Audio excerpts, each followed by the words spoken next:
Hey everybody, welcome to Workforce Gaming. I'm Brad, here with Doug. Hey. I'm excited for this one, and I don't think you are. I'm excited only Yeah. because this is one of those weird series of games that you are like your whole person invested in. I love these. I love this series. So Yeah. Echostasis, which if you follow our channel, which I don't know how many people actually follow our channel, but if you follow our channel, we've talked about all of these games like a number of times because you kind of discovered Yes. these, I think, maybe 4 or 5 years ago. And this is Yeah, something like that, yeah. and this Yeah. is kind of like the capstone to them. So the Enigma Yes. Machine, Mothered, Mothered Home yep, and Echostasis Prologue, which was kind of like the demo of this, but is actually its own story as well. Yeah. yeah. So you've been like heavily invested in the series for Yeah. 5 or 6 years. Um, this I game mean, came not out that like long, but yeah. Yeah. this, But this yeah, game keep going. this game came out like 2 or 3 months ago, Yes. and we're just reviewing it And now. So I'm a little yeah. nervous because I'm curious. I've only played Enigma Machine and Mothered, but I actually really liked both of those. So I'm Yes. very Yeah. curious for why this took us 2 months to get to. Yeah, so I mean, I bought Echostasis day one. So Echostasis is the conclusion of the series. It's like all of those sort of like story threads are all concluded here. And I will say to start, I really like how all those story threads were concluded. I think the plot, like if I wrote out the plot, was really, really cool. I really liked how they ended each of those stories and tied it together. I think that was all really, really good.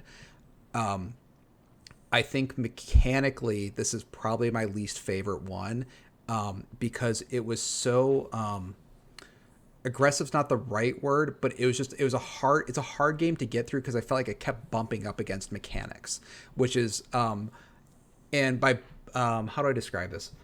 So in games that are challenging, it feels like when I go into like a challenging fight in a game, there's sort of like a ramp up to it. Like you can sort of feel like, okay, this isn't necessarily a brick wall, but it's kind of like a really soft. It's like a soft wall that like I'm kind of pushing through. I can see myself inching closer. We're checking to make sure you know what you're doing. Yeah, yeah. So, but in this game, I just kept running against like a hard stop of just like I don't want to do this again, and like I want to stop. And it all has to do with the mechanics of this game of like Echostasis. So each of the games has this kind of own set of mechanics. The basic mechanic of Echostasis I didn't enjoy, and I'll talk about it a little bit. But I think the developer kind of realized that because the back half of the game is so good and it abandons quite a bit of that early mechanical stuff. Okay, so Echostasis has the same gameplay loop as Echostasis Prologue. What you do is you enter something called a dreamscape. Actually, well, yeah. So I'm trying to figure out where to start because I have a lot of thoughts on this game. Let me start at the beginning. So the thing that I really like about this game, it's Echostasis. It actually takes 3 years after Echostasis Prologue because Echostasis Prologue came out 3 years ago. Okay. You are in the headquarters of the Enigma Corporation, this sort of like boogeyman corporation that's been like throughout all the games. In Enigma Machine, it's the one that is sort of like creating the training AI. In Mothered, it's the corporation that the father character works for. Enigma Pro, then Echostasis Prologue is like where the whole game takes place. So you are there. There are 3 people who you do not know to begin with, who are sort of trapped. You're trying to pull out of this their dreamscapes, and what that means is in the future, it's determined that like, well, it's kind of impossible to make the world a perfect place. So why don't you just give somebody like a fake dream world they can live in that's their perfect place? So like me and you might have a different vision for what the perfect future is. So why don't we just both get our own sort of separate pod things, and then we could live out our own dream universe sort of thing. Gotcha. And the basics of the game is you're trying to pull these 3 people out of that, and bring them to Like back Matrix, to the like Matrixy vibes, or like more like voluntary. kinda. Yeah, kind of. And the thing that's really cool too, because this takes 3 years after Echostasis Prologue. In Echostasis Prologue, there's those 3 people who are there. This is 3 years after that, of what happened at the end of Echostasis Prologue. So these people have been trapped in these sort of things for 3 years. And a lot of the mystery surrounds who you are, who these 3 characters are, and how all these plots sort of like intertwine from the previous games. I think the problem I had with the basic story, though, is that it leaves a lot of things that are a mystery that don't necessarily need to be, and can kind of create and can as a result be really confusing. Mysterious in a bad way is basically what you're saying. Like it's mysterious intentionally, but the mystery is actually a turnoff rather than like for like investing you more in the story. Yes. So for example, who these three characters are is a big mystery for a long time, and I think they probably could have revealed that earlier. Because it would have made the story like a lot more immediately interesting, but it's like a long time before you figure out who those three characters are. It's also a long time to figure out who you are. But like games and stories that have like these like very mysterious settings, you need like a baseline just to kind of like put your footing on. Yep. And this game doesn't really set up a good baseline. It does halfway through once you've now understand who these three characters are and kind of who you are. The big mystery is still kind of who you are, but like once you know who those three characters, it sets this like nice solid foundation that the back half of the game then builds off of, and I think did a really good job. But I think the lead up to that first half of the game, there just was so much mysterious stuff that even as things were being revealed, it was hard to follow what was going on. Some like really minor things in that is when you're talking with these characters, how they designate different characters is just like the color of their text, but it doesn't show their name. So what'll happen is the game will have these kind of like cool sequences where there's like three characters talking at once, but because this game has a very cool like visual effect style, like the previous games where you're sort of like this sort of like CRT filter stuff. Yeah. But it gets confusing of who's even talking. So when they're revealing things, I'm like, wait, who's revealing what to who? It was just that whole first half of the game was just really confusing. And the game's really long too. I think it was like 9 hours long or something like that. Which is weird because I said the other ones are like 45 minutes to 2 hours, I feel like. Yeah, exactly. So this game, I think, had cool, like the previous games, has cool plot points and cool mysteries, but because it doesn't have a significant amount more than the other ones, but they're kind of spread out throughout the game, and the game has a ton of text. So instead of having these like short cool moments like in Mothered, hey, you can't turn the lights off because somebody's in your room, like just single sentence. Done. Awesome. And it has these quick editor's note. The actual line is, you cannot sleep when someone is in your room. Really great scene. Awesome line. Back to your podcast. Exactly. It has these really long, somewhat interesting text stuff, because a lot of the thing is like the computer based. You're trying to figure out different text and you're reading the monitor, very similar to like Enigma Machine. But it just made the points where like it was, because there was so much text, it was hard to like pinpoint what were the big reveals, because there's just so much talking between these characters, compared to the previous games that were much shorter, and just it made more of that text matter. Yeah. Does that make sense? Every sentence is important when there's only 10 sentences. Yes. If there's 8,000 sentences, one sentence is going to get lost in the... Exactly. And there are points where a character is like revealing something, but they reveal like 10 or 12 different things. So I kind of got lost of like what they're revealing, and they'll reiterate a lot, because the other gameplay aspect of the game, which they did super well, like unequivocally, is amazing. They started this in Enigma Machine, where it's like you search the environments for words, and then you type them into a terminal, then more text pops up, and there's like more words you can sort of like select from that. So what you're doing is like you're digging into the terminal through different texts and chat to figure out what the right keywords are to enter in. And like they do that so well, because there's really cool parts where you need to search the terminal. There's other parts where you need to search the environment for these new words. So like that gameplay is just like perfected and so well. So getting back to the gameplay that I did not like, and is kind of a core aspect for most of this game.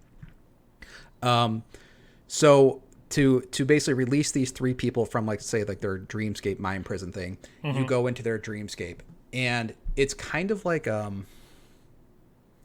do I describe it?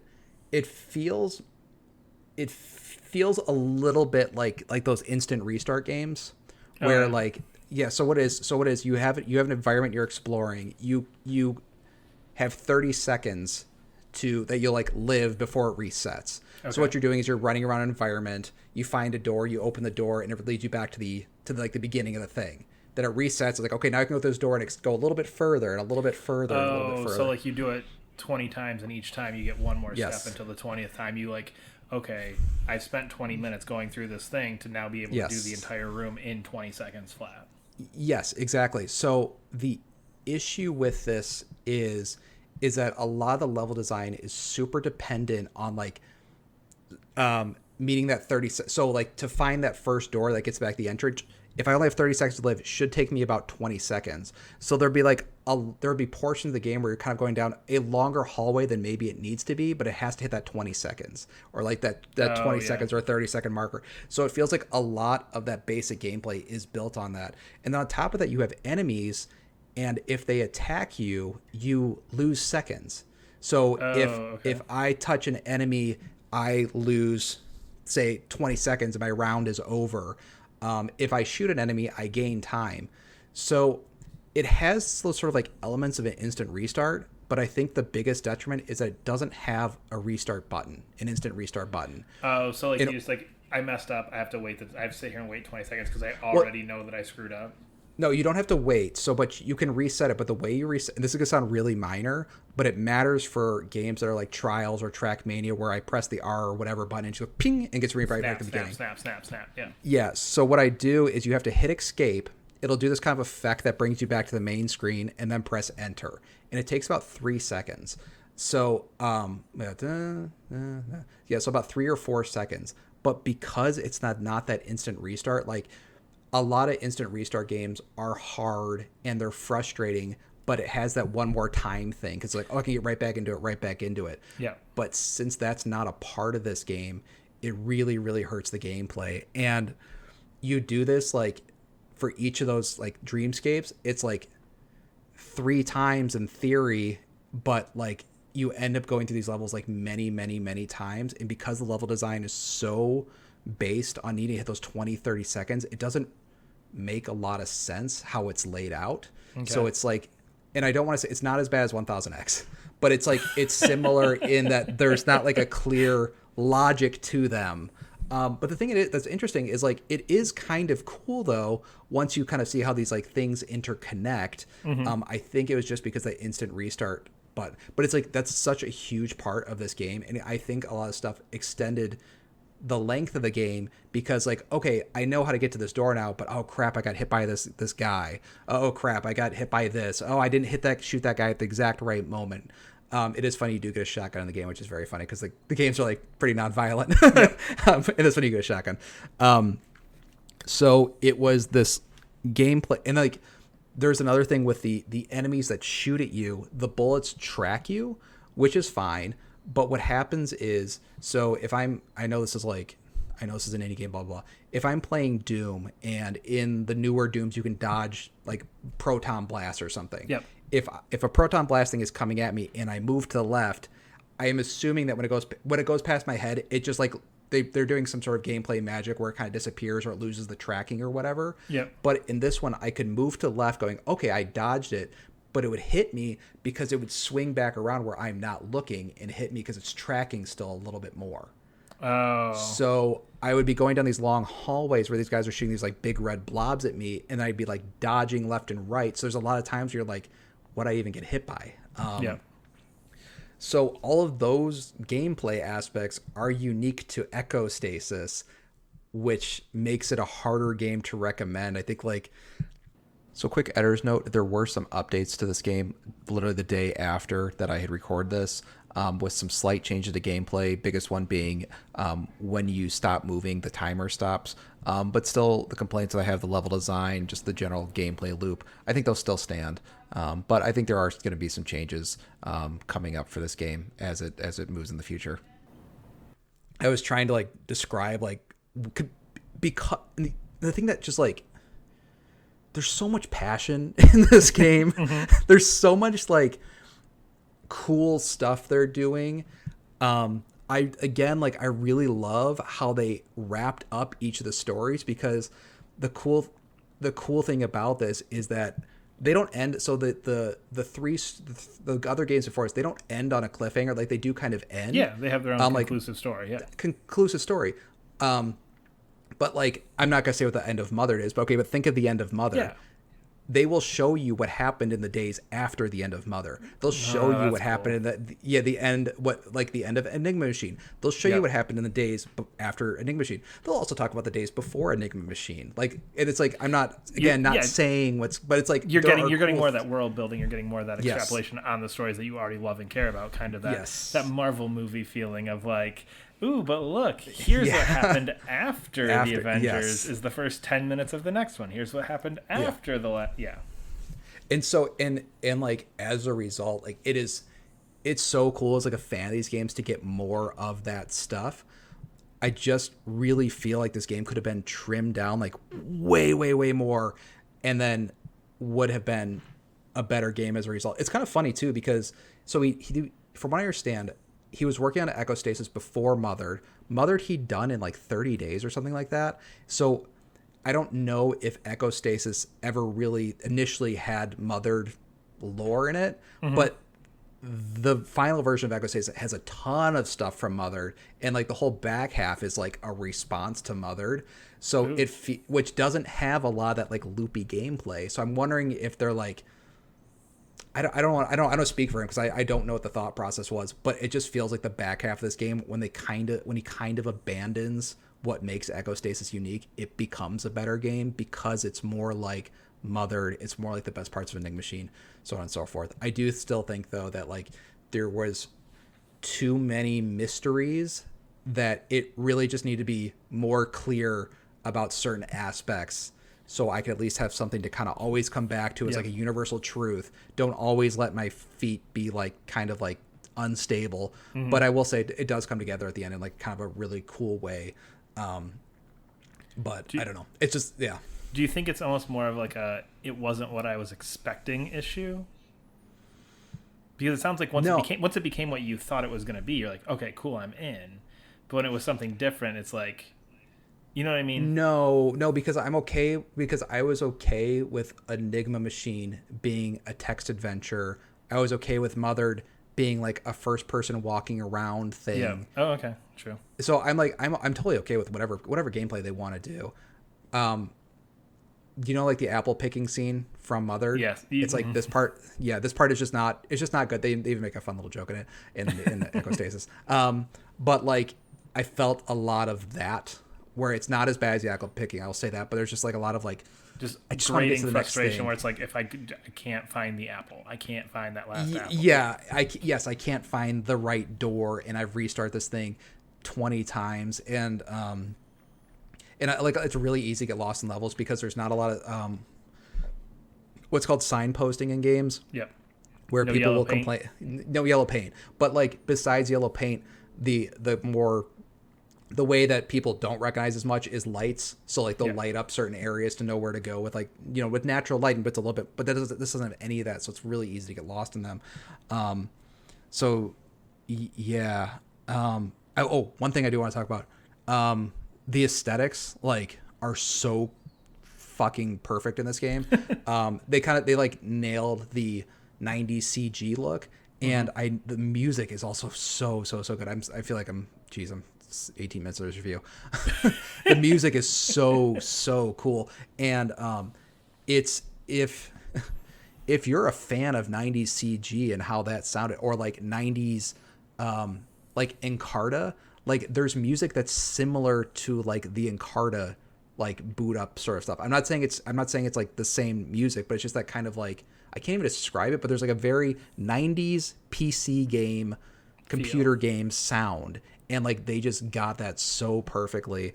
And like the graphic, it's kind of cool seeing the graphics like a little bit better than Mothered, and when they kind of like go back to scenes with Mothered, and it actually looks a little bit better now. It's like, it is really cool doing that stuff again, because they have nailed that. Look. But yeah, it really just feels like this just needs like an editor, and it could just be like awesome. Like it really could be. And it's like, again, it's not the plot. It's just like, it's too long. The gameplay stretches out too long. There's too much text and talking about big revelations when really just you got it. A lot of it's got to cut down. I will say though, as a fan of the series, the plot was like super satisfying. It was actually really cool, and it like confirmed a lot of like theories I had of like how these three games connected, and it connects it so well that it almost seems purposeful. Like, I can't imagine that the intent was that all these games would fit together as cleanly as Echostasis makes them fit together. Final editor's note. So the whole reason I was doing these is because Brad's mic died right at this point. But luckily it was right near the end. So anyway, I'm still a huge fan of these games. I just had a few problems with this final one. I still liked how the story concluded. It's definitely worth going through all the games up to this point. So if you're curious about other games of the Enigma series, we did basically a review of all of them throughout. There is even a view. There's actually a single video we have that actually goes over all of the games up to this point. So if you're interested in learning more about the series, you can check those videos out. Anyway, we are Workforce Gaming. You can leave a comment below, subscribe to the channel, and there's a link to our coffee in the description. See you later.